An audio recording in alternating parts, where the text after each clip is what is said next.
Magandang umaga sa lahat. Ngayong umaga babasahin po natin ang ka-34 na kabanata ng Kronika at magbabahagi ng salita ay si Pastor Tim. Mababasa po natin dito ang tungkol kay Josiah. Si Josiah ay naging hari sa edad na 8. At alam ng batang ito kung ano ang tama sa harap ng Diyos at kanyang ginawa ang kalugod-lugod sa kanya. Ang kabanatang ito ay hatiin po natin sa 3 bahagi. Una ay ang verse 1 to 7. Ginamit ko po ang gulang ni Josiah, edad ni Josiah sa paghahati po nito.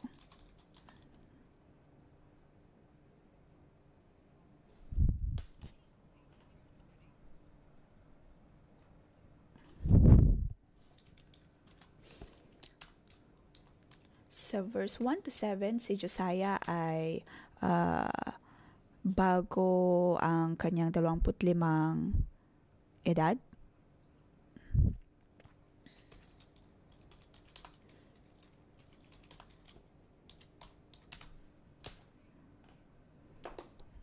Pagkatapos verse 29 hanggang matapos ay ang panahon kung saan nadiskubre po nila ang libro ng Panginoon.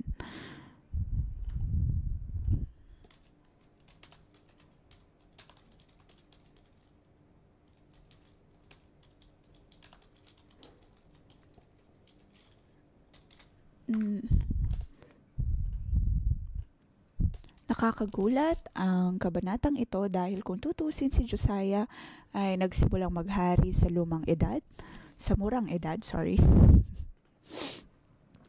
Sabi sa verse 1, si Josiah ay 8 taong gulang na maging hari ng Judah. 31 taon siyang naghari sa Jerusalem. Tulad ng ninuno niyang si David, naging kalugod-lugod kay Yahweh ang mga ginawa niya, namuhay siya ng matuwid. At sa kanyang 8 taon ng paghahari, siya ay edad 15 nang siya ay bata pa. Sinimulan na niyang hanapin o kaya dumulog sa presensya ng Diyos.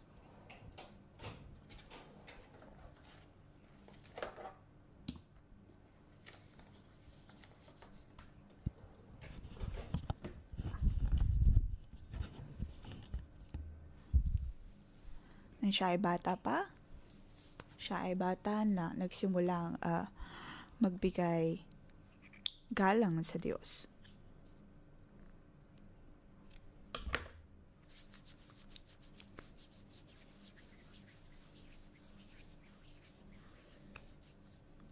Mula edad 8 hanggang 15, alam niya na hindi kalugod-lugod sa Diyos ang pagkakaroon ng mga Diyos-Diyosan.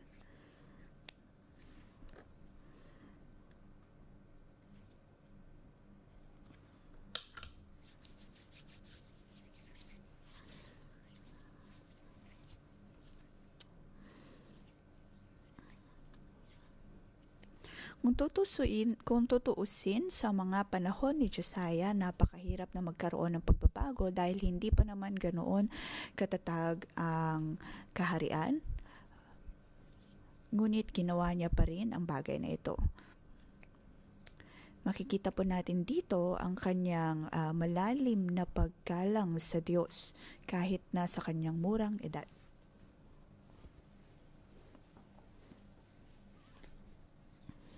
Kahit ang batang katulad niya ay mayroong malalim na pagkilala sa Diyos at magkakaroon ng pagbabago. Kung titingnan po natin ang ating Children Church, ang ating Youth Army,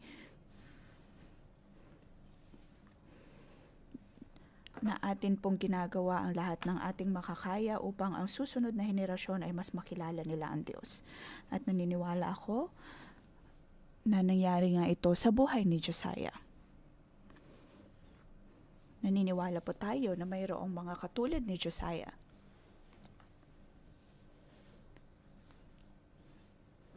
Walang imposible dahil mismong sa buhay ni Josiah, kahit na napakasama ng kanyang ama, siya ay lumaki pa rin na nagkaroon ng malalim na pagkilala at paggalang sa Diyos. Naniniwala tayo na sa buhay niya naroon ang banal na espiritu. Dahil alam niya kung ano ang tama at mali sa harap ng Diyos, at alam niya kung ano ang kalugod-lugod sa Kanya. Mayroon po siyang simple at delisay na puso. Alam niya na ang mundo ay napakasama, ngunit nagpatuloy pa rin siya na alamin kung ano ang tama at hindi.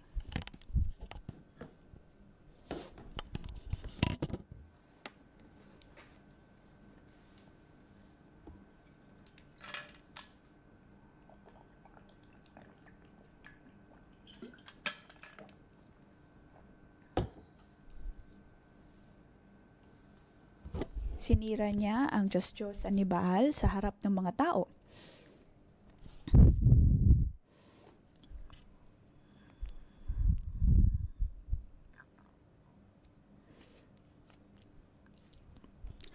Sinabi po dito na nasira nga ang mga idolong iyon at pinarusahan din ng mga tao, kaya yung mga pari na naglilingkod sa Diyos-Diyosang ito. Nilinisan ang Juda at ang Jerusalem.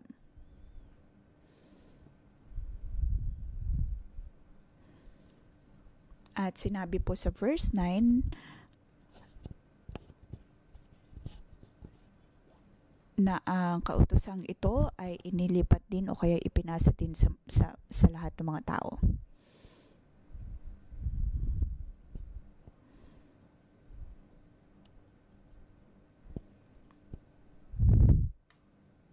Verse 7, sabi po dito, matapos niyang gawin ang lahat ng ito sa buong Israel, bumalik na siya sa Jerusalem. Nang siya ay edad 19, para bang nagkaroon ng all-nation tour.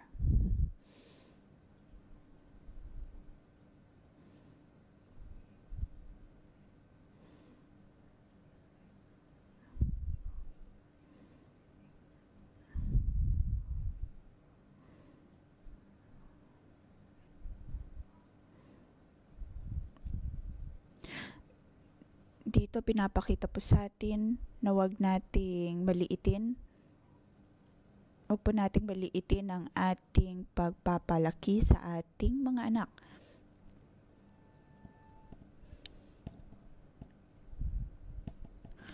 Kung paano po natin sila palalakihin ay napakahalaga.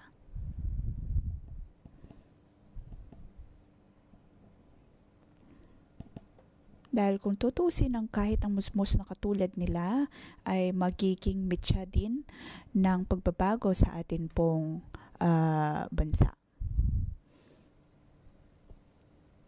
Dapat po nating tignan kung ano ang mga pagpapahalaga na ipinapasa natin sa kanila. Kultura na ating ipinapasa sa kanila, ang pagdedesisyon, kung yun ba ay mula sa takot, o kaya hindi natin napapansin na sinusunod na natin ang paraan ng mundo.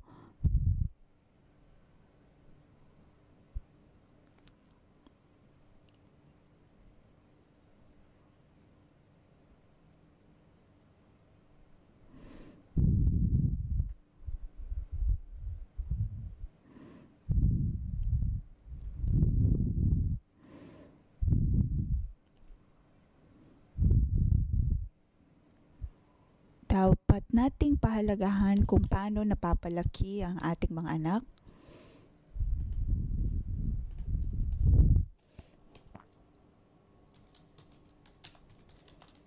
Na ipapasa po ba natin ang salita ng Diyos sa ating mga anak?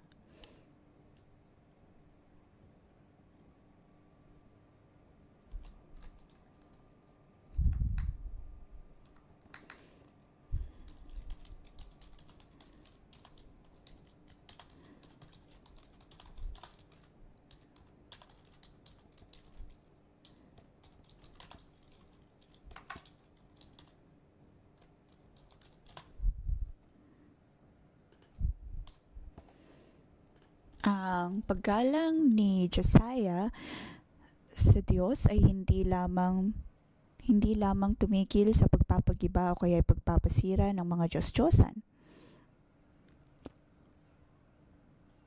Dahil sa kabanatang ito mababasa po natin ang pagbabalik ng Torah, ang pagbabalik ng mga libro na isinulat ni Moses o kaya ang salita ng Diyos. Dahil nawala po ito ng matagal na panahon. Para sa mga Israelita ay puro pasa-pasang mga salita lamang ang mayroon sila at walang aktwal na libro o kaya aktwal na salita ng Diyos na kanilang napakikinggan.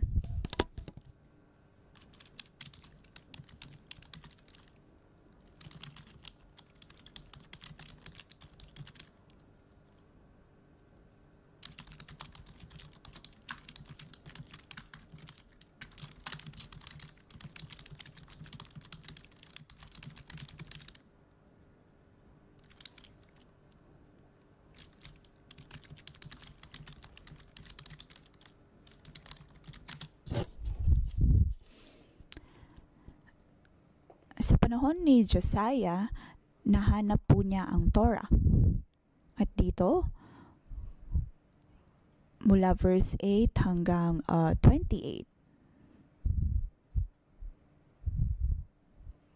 sabi po sa verse 14, nang ilabas nila ang salaping na tipon sa templo, natagpuan ng paring si Hilkias ang aklat ng kautosang ibinigay ni Yahweh sa pamamagitan ni Moses. Ang Torah na ito ay bigla na lamang lumitaw nang sila ay naglilinis sa templo. Dahil sa kanilang paglilinis, kailangan nilang tanggalin ang mga Diyos-Diyosan, kailangan nilang magkaroon ng renovation, ng mga maraming pagbabago, paglilinis sa loob ng templo. At sa kanilang paglilinis ay natuklasan nila ang aklat ng kautusan.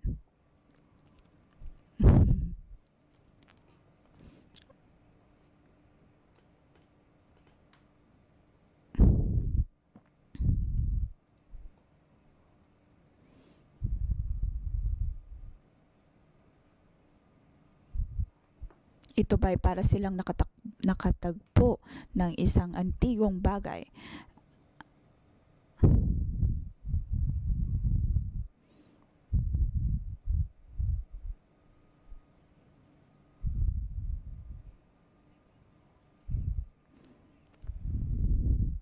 Ngunit bakit ang aklat ng kautasang ito ay natagpuan sa panahon ni Josiah?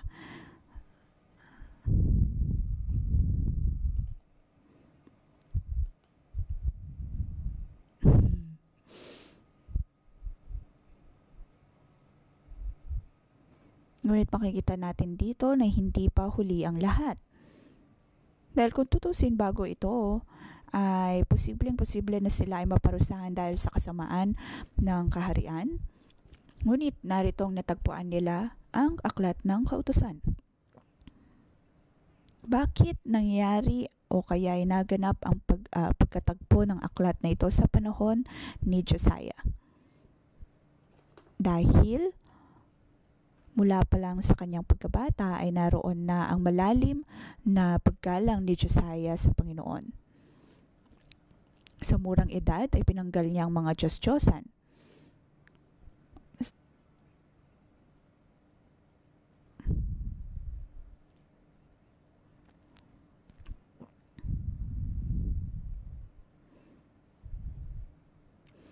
Narito si Josiah na nagkaroon ng puso na tunay na nagmamahal at sumasamba sa Diyos.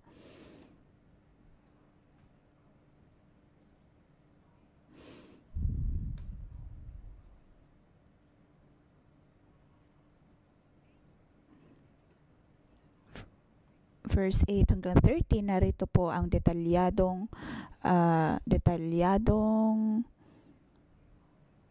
paglalahad ng tungkol sa templo.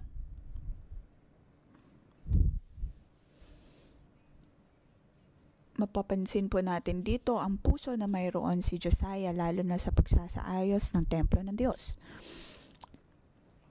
Kaya naman sa kanyang paglilinis, pag-aayos, ay nakita niya o kaya natagpuan nila ang aklat ng kautusan. Dito masasabi natin na maaaring nakita ng Diyos ang malalim na paggalang at pag-ibig na mayroon si Josiah sa Panginoon. At ito ay kanyang pinahalagahan, ito ay kanyang malugod na tinignan.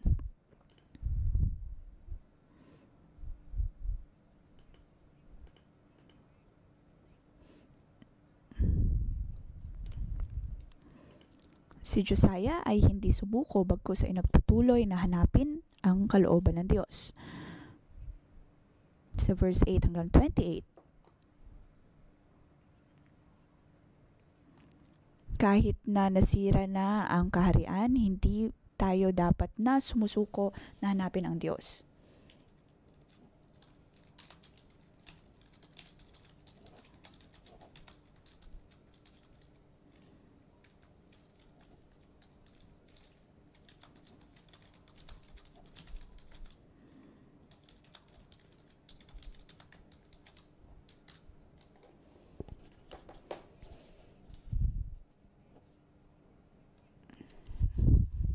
Verse 19, nang marinig ng hari ang nilalaman ng aklat, pinunit nito ang kanyang kausuotan.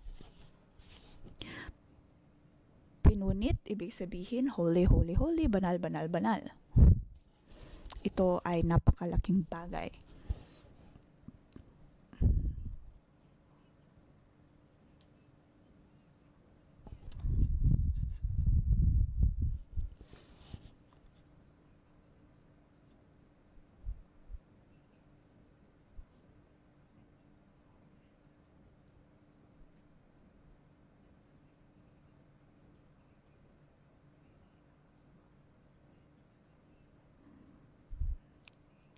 Verse 21 hanggang 28, nakita o kaya natagpuan nila ang isang propeta at sinabi na natagpuan nga nila ang aklat ni Yahweh, aklat ng kautusan.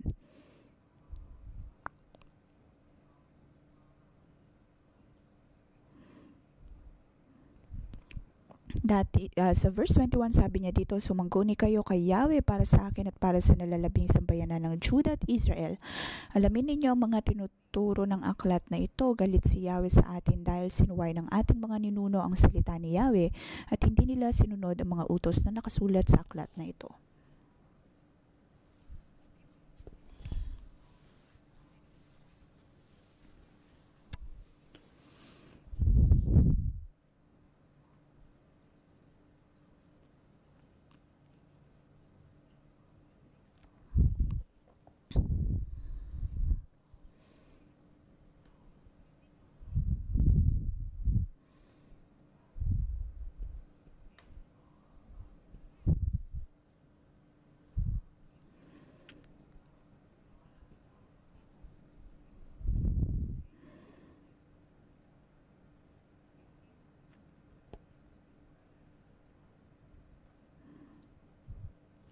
Nang nabasa ni Josiah ang mga ito, ang salita ng Diyos, nagkaroon pa siya ng mas malalim na pagtanggap o kaya pag-unawa pagdating sa Diyos at siya ay tumugon.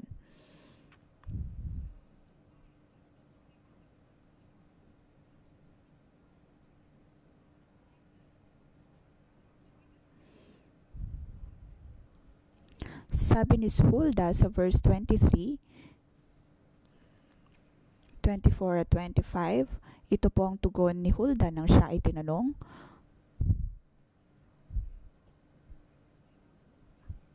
At 27 ay pagtugon kay Josiah. Makikita po natin na mayroong pagkakaiba sa nilalaman, 24 at 25.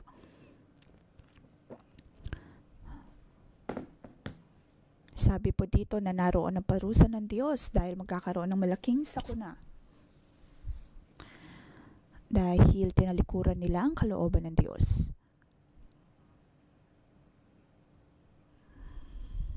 Kung ano man ang nangyari sa Deuteronomy, iyon din ang magaganap sa kanila.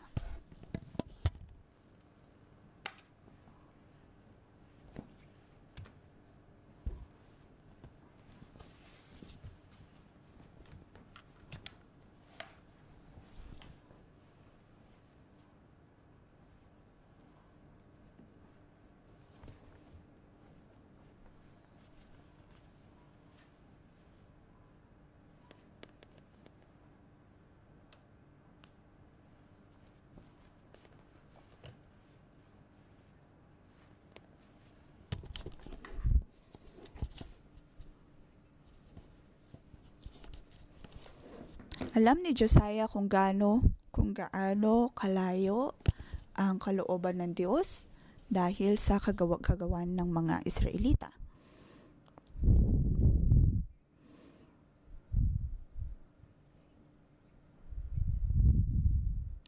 Sabi sa verse 28, hindi mo na maabutan ng parusang igagawad ko sa lugar na ito. Isama kita sa iyong mga ninuno at pamamatay kang mapayapa. Ito ay dahil nagkaroon ng malalim na pagkilala si Josiah sa Panginoon.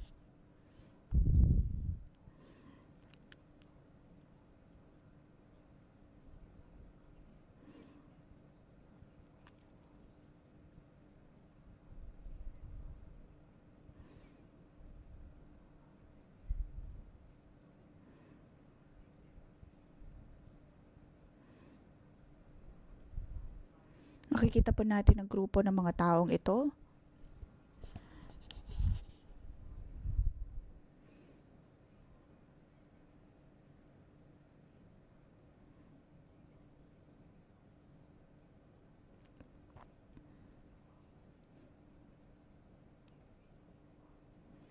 Sa atin din pong iglesia, makikita natin ang mga tao na talagang gusto na sundin ang kalooban ng Diyos, at sa atin din pong pagsunod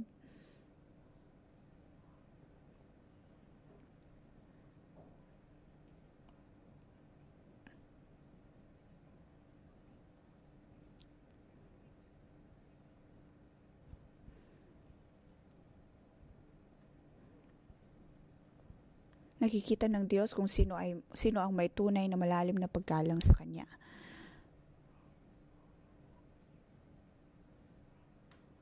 Sa atin pong pagsunod sa Diyos, sa atin pong pagsunod sa ating mga espiritual na otoridad sa iglesia, ito ay magdadala ng pagpapala sa atin pong buhay.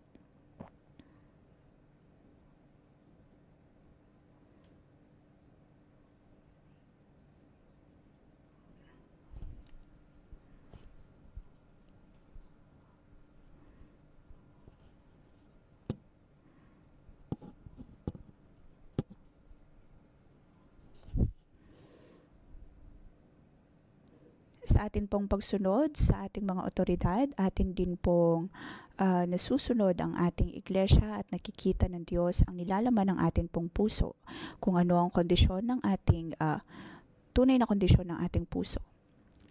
Ang direksyon ng ating pong mga otoridad, gaano po tayo naniniwala na ang atin pong sinusunod ay tunay na mula sa Diyos.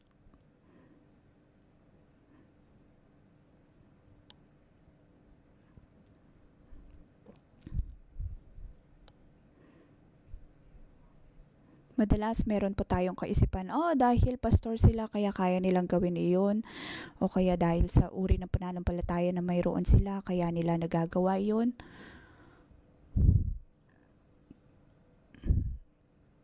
Ngunit kalooban ng Diyos na makita na magkaroon din po tayo ng sapat na pananampalataya sa Kanya. Huwag po tayo maging katulad ng mga taga-Juda.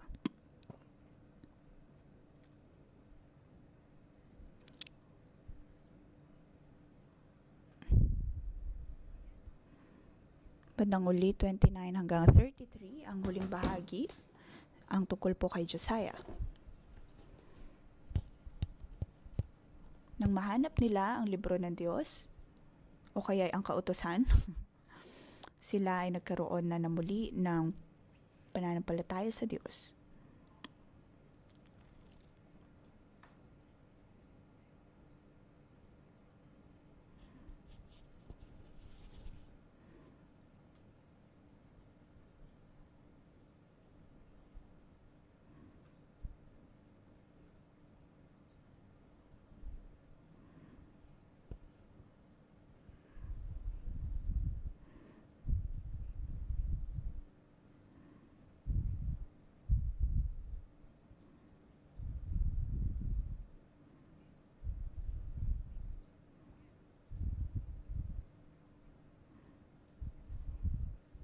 Verse 31, nakatayo noon ang hari malapit sa isang haligi ng templo, nanumpa siya kay Yahweh na susundin nila ng buong puso at kaluluwa ang kautusan at ang mga itinatakda ng kasunduang nakasulat sa aklat na iyon.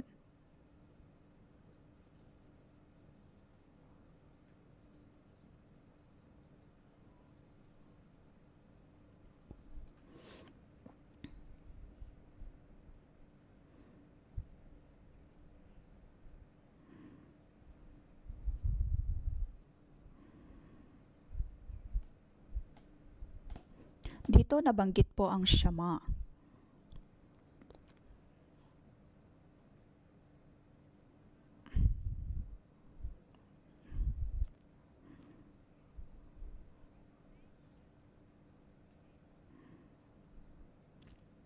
Ito po ang pundasyon sa libro ng Diyos.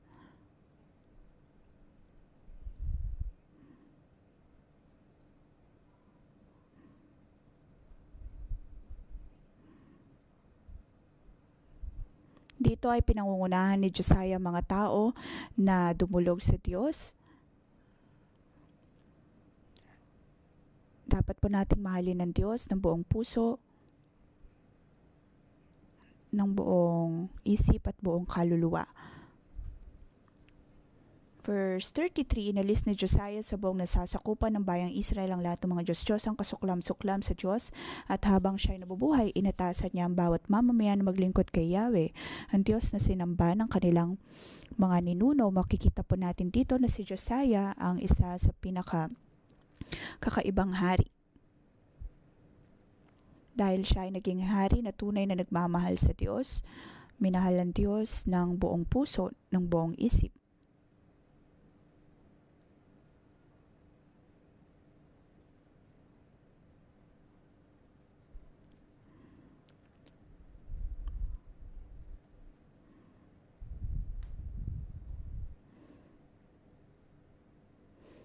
Ngayon, ang atin pong mga anak, ang ating pong mga kabataan, kung magkakaroon sila ng malalim na pagkilala sa Diyos,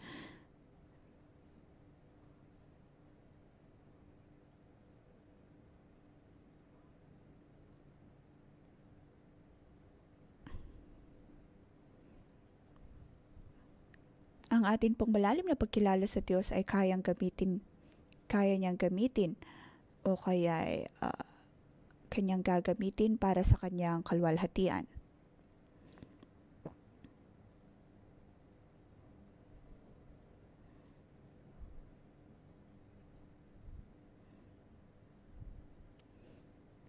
Ang Diyos ay mayroon pong kakaibang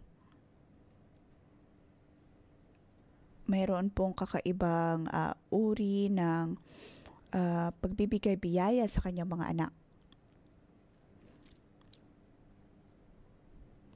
Kung tutuusin ay hinihintay niya ang kanyang mga anak na manumbalik sa kanya.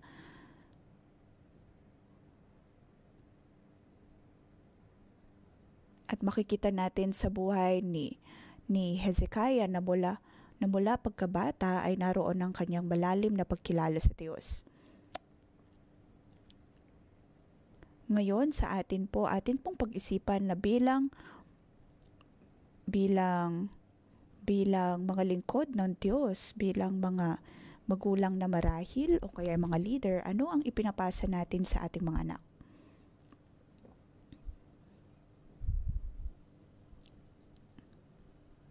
Ngayon, tayo po ay tumayo at atin purihin ng Diyos.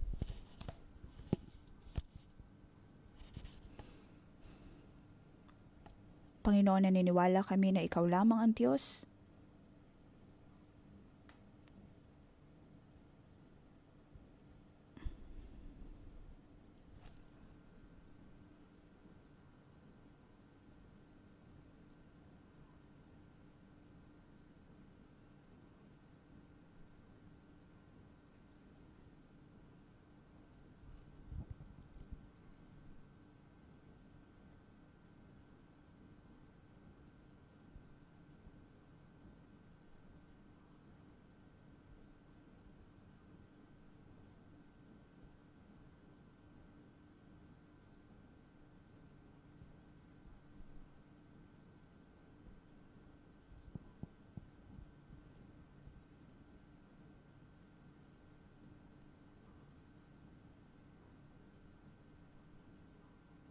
To worship you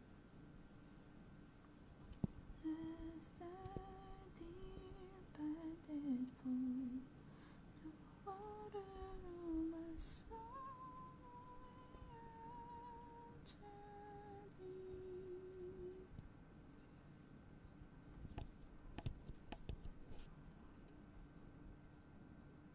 desire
Panginoon, handa kami na sundin ka sa amin pong mga buhay. Salamat sa iyong habag at biyaya. Ngayong umaga, O Diyos, ay nangusap ka sa amin. At ngayon ay pinapakinggan ang aming panalangin.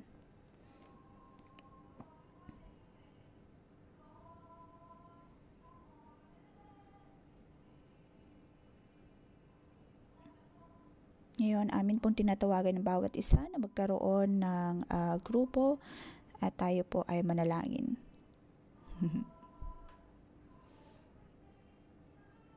Tayo po ay manalangin sa Diyos.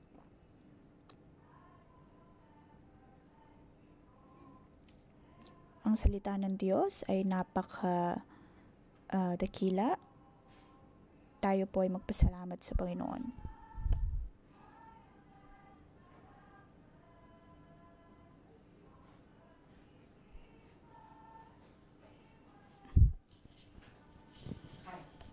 Tayo po ay magbigay pasasalamat sa Panginoon.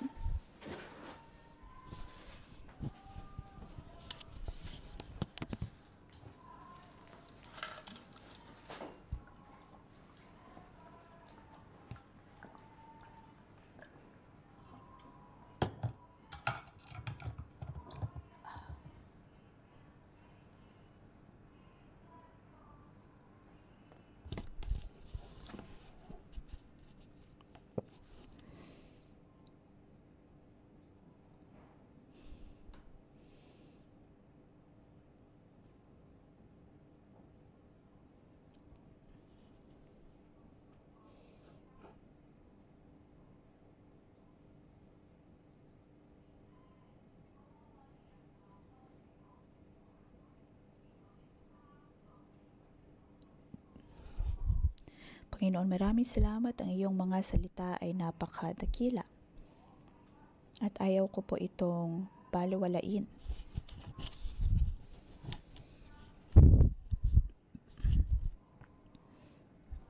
Binibigay ng Diyos ang kanyang salita sa atin. Binibigay ang kanyang katotohanan.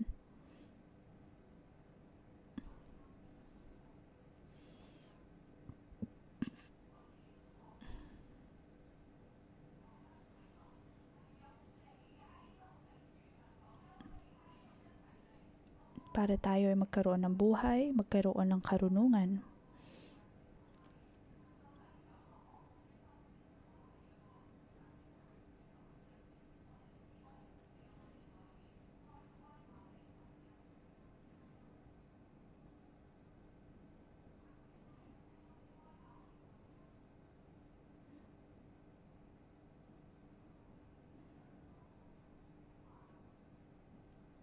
Atin pong ipanalangin ang ating Children Church Youth Army. Napaka-espesyal natin dahil meron po tayong Children Church. At ang mga bata ay napakahalaga para sa pagbabago ng Hong Kong. Panalangin natin ang Children Church, ang mga guro, ang mga bata, ang mga kabataan. Kung mayroon po kayong mga anak o kaya mga kakilala na nagdumadalo ng Revival Saturday, atin din po silang ipanalangin.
Panginoon, maraming salamat. Pinupuri ka namin at pinapasalamatan.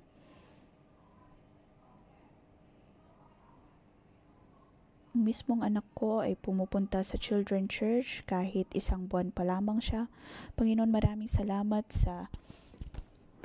sa iglesyang ito dahil iyong tinutulungan mo silang lumaki, o Diyos, sa pamamagitan ng mga ministeryong ito. Mayroon ding Youth Army. Ang henerasyon na ito, Diyos, ay napakaraming mga problema. Ngunit sa iglesyang ito, ang lahat ng mga kabataang ito ay nadidisipulo upang magkaroon ng kapayapaan at tunay na inaalagaan.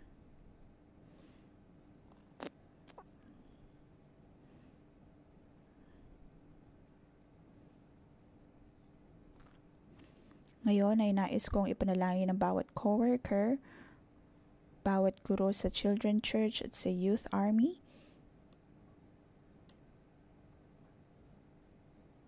Sa ngalan ng Panginoong Yesus, Amen.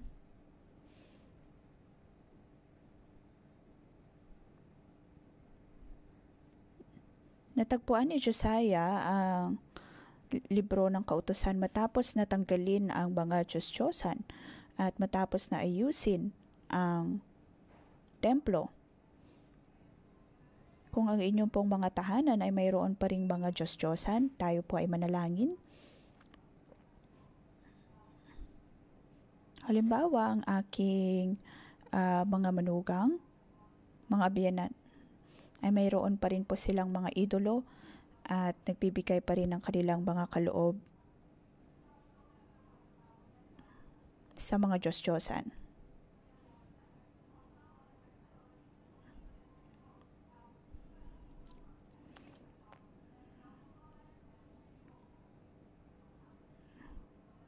Ngayon, atin pong ipanalangin.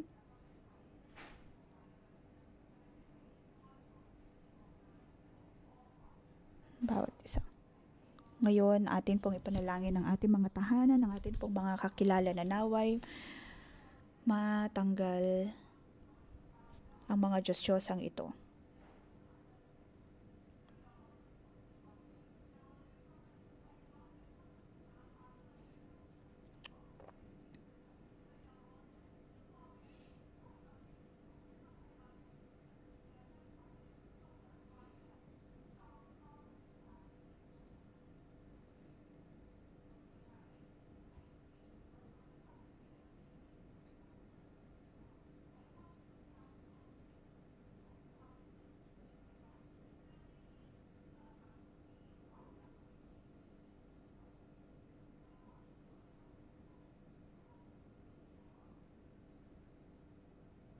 Naway matanggal po ang bawat idolo sa ating mga puso.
Verse 14.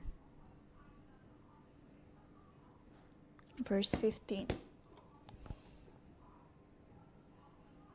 Nang ilabas nila ang salaping na tipon sa templo, natagpuan ng paring si Hilkias ang aklat ng kautosang ibinigay ni Yahweh sa pamamagitan ni Moises. Kaya tinawag niya si Shaphan, ang kalihim ng hari, at sinabi, natagpuan ako sa templo ang aklat ng kautosan ibinigay ni Hilkias kay Shaphan ng aklat.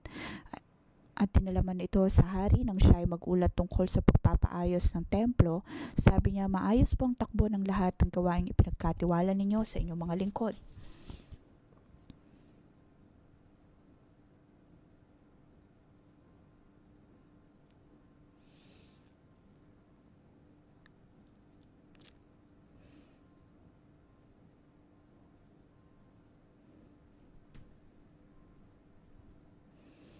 Sumangguni kayo kay Yahweh para sa akin at para sa nalalaping sambayanan ng Juda at Israel. Alamin ninyo ang mga tinuturo ng aklat na ito. Galit si Yahweh at hindi nila sinunod ang mga utos na nakasulat sa aklat na ito. Ngayon tayo po ay dumulog sa Diyos. Ang salita ng Diyos ay narito. Tayo po ba ay seryoso pagdating sa kanyang mga salita?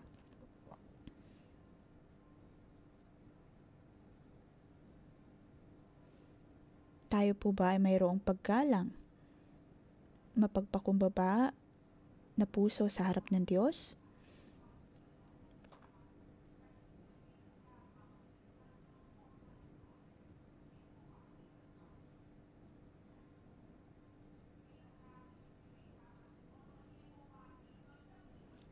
Panginoon, ang iyong mga salita naway maitanim sa aming puso.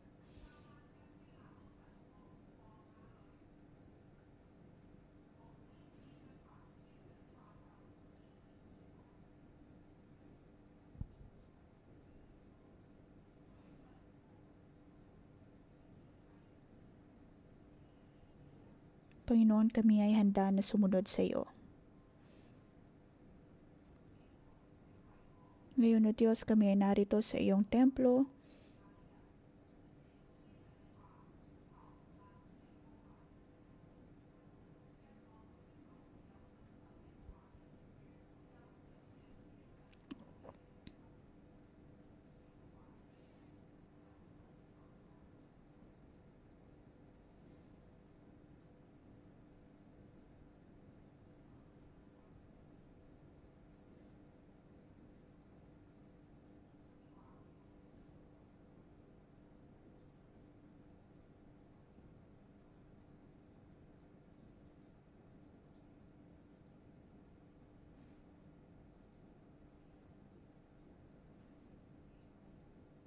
Panginoon, kung ang mga pari, ang mga levita, ang mga propeta ay dudulog sa iyo,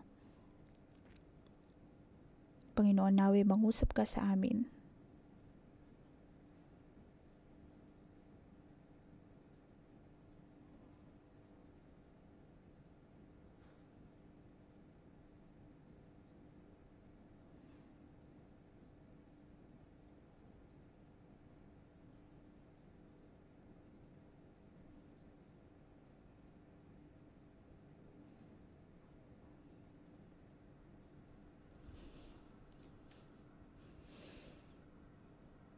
Panginoon, ako ay nagpapasalamat sa iyo.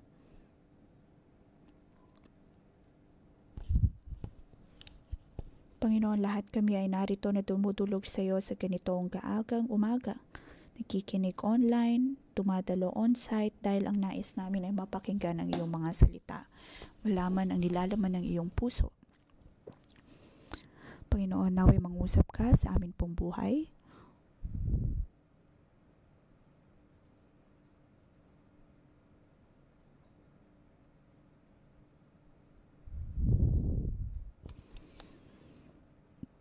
Mapagpapala ang mga taong handa na makinig sa iyong mga salita.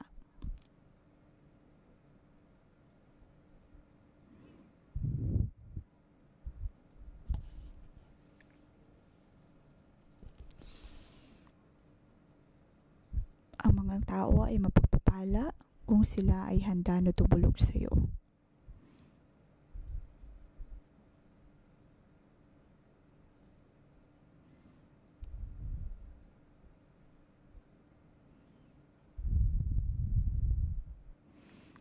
Panginoon, anuman ang ginagawa ng iyong iglesia ay mapagpapala. Ito ang aming panalangin.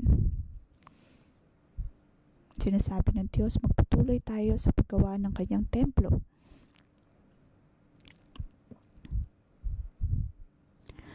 Ang inyong puso sa paghahandog ay aking tatanggapin.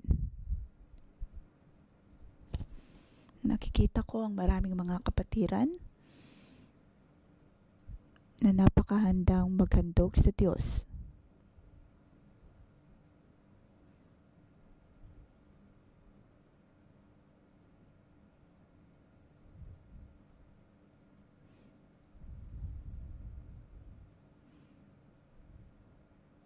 At alam po natin na tayo ay magkakaroon ng iglesia sa Chongqing. Ito ay aking tinatanggap.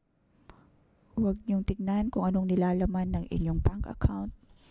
Ang ating bigyang focus ay ang kayamanan na nagmumula sa langit.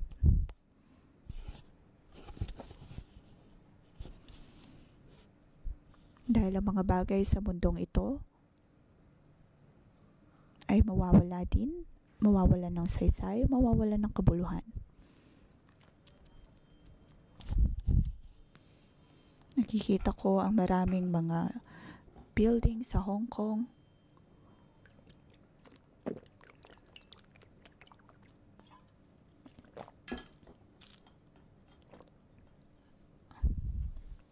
At nakikita kong sinasabi ng Diyos magkakaroon ng malaking unos sa Hong Kong. At panahon na parang mga tao ay umasa lamang sa Diyos. Panahon na para dumulog sa kanyang iglesia. Dahil sa pagdating ng unos na ito,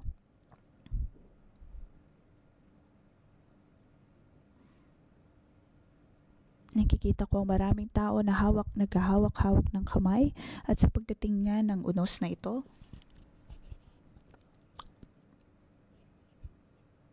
aking ipapakita sa lahat na ang iglesyang ito ay kakaiba dahil sa inyong pagkakaisa. Sa inyong pagkakabuklod-buklod, ang iglesyang ito ay kakaiba kumpara sa iba. Maraming mga tao ang tutulog sa Hong Kong sa iglesyang ito upang humingi ng tulong dahil sa pagpapala na nagmumula sa Panginoon.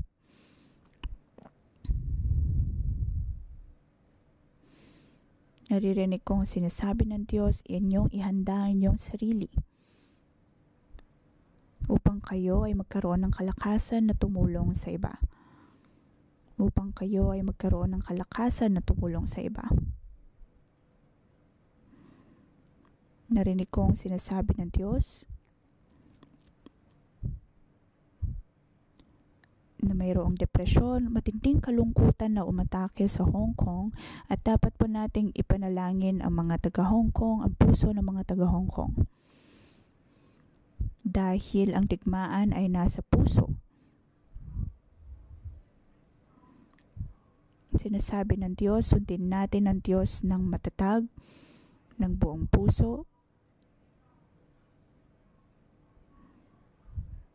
Dahil ang mga pastor sa 611 ay aking pinili.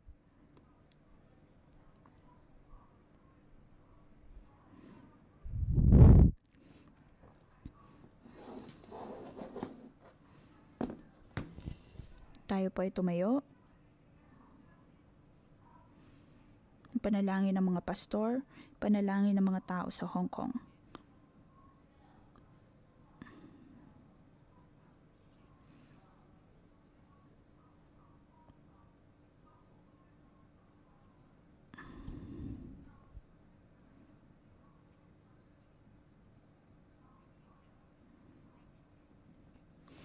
Naway umasa tayo sa Diyos, tayo po ay maghawak-hawak ng kamay at atin pong ipanalangin ng ating iglesia ang bawat isa.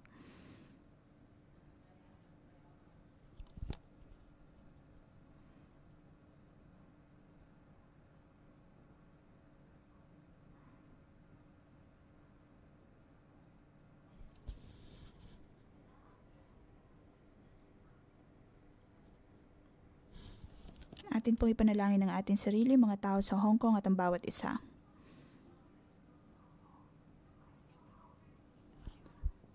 Kung kaya po nating tulungan ng iba, matutulungan din po natin ang mga tao na dumadanas ng unos sa kanilang mga buhay.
Panginoon, kami ay narito, nakikiisa sa pagpapatayo ng iyong templo.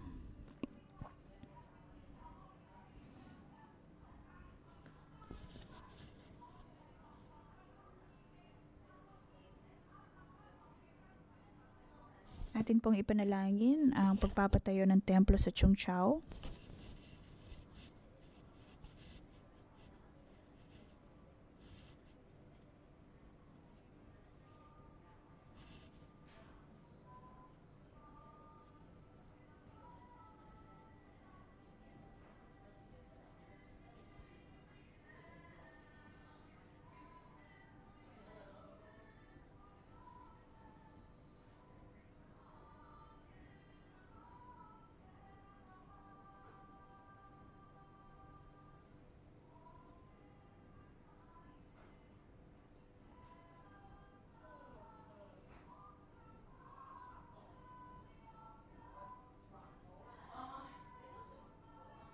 Panginoon, pinapasalamatan ka namin. Maraming salamat sa iyong mga salita. Panginoon, kami ay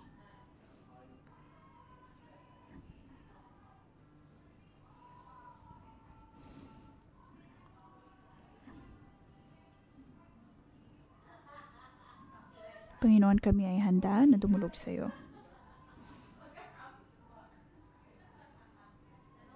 Panginoon, maraming salamat. Sa ngalan ni Jesus, Amen.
In verse 33, 喺最後33節嗰度咁講， God's word says Josiah removed all the abominations from the country. 約西亞從以色列各處將一切可憎之物盡都除掉， And made all who were present serve the Lord their God. 使以色列境內的人都侍奉耶和華他們的神。 All his days, 他在世的日子， they did not depart from following the Lord God of their fathers. 以色列人一直嘅去跟從，一 All 從 his 事 days, 他在世的日子， they did not depart from following the Lord their God. 總不離開。 As God looks at the world today, 今日神睇呢個世界 he sees darkness and evil. 係充滿黑暗同埋邪惡， And he's placed his royal priests all over Hong Kong. 但係佢喺香港設立佢呢個君尊嘅祭司， And he's placed some of us here as we are transplants overseas. 亦都喺呢度建造君尊嘅祭司，而將來會差到去唔同嘅國家。 And God's eyes are ranging through the whole earth. 神嘅眼目係睇遍察全地， He's looking for people whose hearts are fully committed to him 佢度尋找嗰啲對佢專一嘅人， all the days of their life, 係在一生嘅日子， from a young age to an old age, 從年幼到年長， who will cry out for the people, 嗰啲係為眾民、為地上嘅百姓嚟 who 呼 will 求 bless the 神， people, 會祝福佢嘅百姓嘅， who will stand between God and the people, 係企喺神同人之間嘅， who will remove idols and pray against curses of the 嗰啲 land. 會除去一切嘅偶像，除去境內嘅咒詛。 Today, God is calling us 今日神都呼召我哋， to commit our whole lives to Him, 我哋一生嚟委身跟隨 from a 佢， young age to an old age, 從年幼到年紀大， in difficult times, 喺艱難嘅時候， in troubled times, 喺低沉嘅時候 to，stand in the gap. 係企喺破口上。 So I want to invite everyone today to come to the front and kneel down. 所以我哋一齊，我邀請今日在喺呢度嘅人嚟到前邊，我 And 哋一 kneel 齊 down 跪 and 喺 commit 神 our 面 whole 前， lives to God. 我哋要同神立約，委身嚟跟隨佢， We're to follow Him all the days of our life. 係一生嘅日子，在世嘅日子，我哋都唔離開。 Even in difficult times, 就算喺艱難嘅時候， we're going to pray for the land, 我哋都為到呢個土地嚟禱告， pray for the people, 為到百姓嚟禱告， and commit our whole life to Him. 一生嘅委身嚟跟隨神。 Cry out to God from wherever you are. Just cry out to God. 我哋跪低嘅時候，無論你坐住、跪住嘅，你都可以向神嚟開口嚟呼求， Lift both your hands to God 舉起手向神嚟委身， as a sign of surrender 就向神嚟委身， and call upon the name of Jesus. 嚟求呼求耶穌， Call upon His name. 呼求神嘅名字。 God, help us, Lord. 神啊，你幫助 Lord, 我， save us, Lord. 神啊，你拯救我， Keep our hearts tender towards you, 讓 Lord. 我哋嘅心對你永遠都係柔軟噶。 Keep our hearts soft towards you, Lord. 我哋嘅心對神嘅話對神係柔軟噶， Lord, throughout our life, 係我哋一生在世嘅日子。 Lord, I want to call out to you, Lord. 我都要嚟求告耶和華 I 嘅 want to 名， love you 我要愛你， and 我嘅 follow 神， you 跟隨你， all the days of my life. 我一生嘅日子都要嚟跟隨你， Serve no one else, 要嚟服侍你， only you, Lord. 唯有你， Lord, and I will walk in holiness 我亦都喺聖潔中嚟行走， and influence my family, 亦都要影響我全家， our cell group, 我嘅小組， and our church, 我哋嘅教會， and our nation 我哋整個國家， to follow you, Lord, 帶領佢哋嚟跟隨你， and to bring all things, 而帶將一切嘅 bring all creation 帶領萬有 back to Jesus. 歸向耶穌， Bring all of creation 帶領萬有 back to you, Lord. 歸翻俾神。 Holy Spirit, fill us. 聖靈你嚟充滿我哋， Change us, Lord, 改變我哋， for a heart that loves you, 讓一個心嚟愛你嘅， totally committed to you 係全心嚟委身於你， all the days of our life. 係在世嘅日子。 And I pray this 我咁樣嘅禱告， in the name of Jesus. 奉耶穌基督嘅名， Amen. 阿門。 Amen.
Ngayon, amin pong inimbitahan ang Yellow, Black, and White.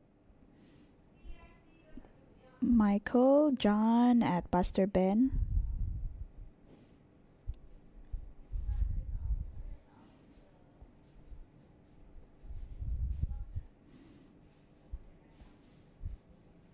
Atin pong itaas ang ating kamay upang pagpalain sila.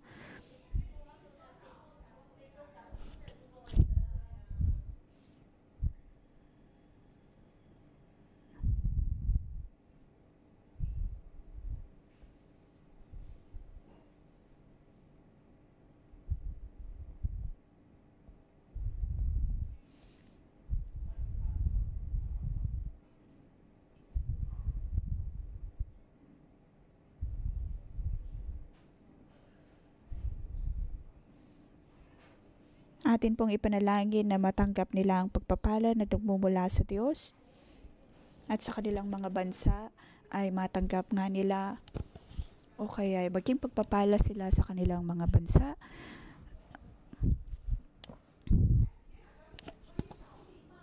Magkaroon sila ng koponan o kaya ay grupo na susuporta sa kanila. Grupo ng Tree of Life na pupuno at tutulong sa kanila.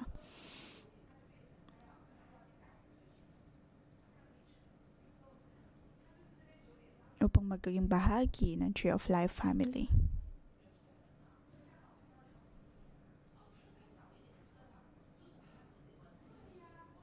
Panginoon, sa iyong ngalan,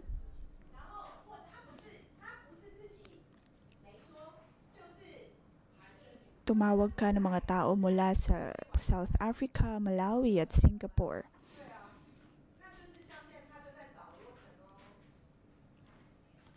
Panginoon, pinili mo sila kahit pa mula nang magsimula ang mundong ito. Panginoon, biyayaan mo sila ng mga pastor, ng mga levita, mga disipulo, ang magpapalawak ng iyong mga salita.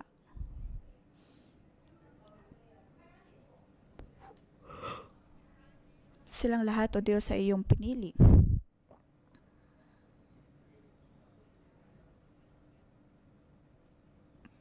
Panginoon, naway pakinggan mo at tanggapin mo ang mga kaloob na ito, ang mga buhay na ito.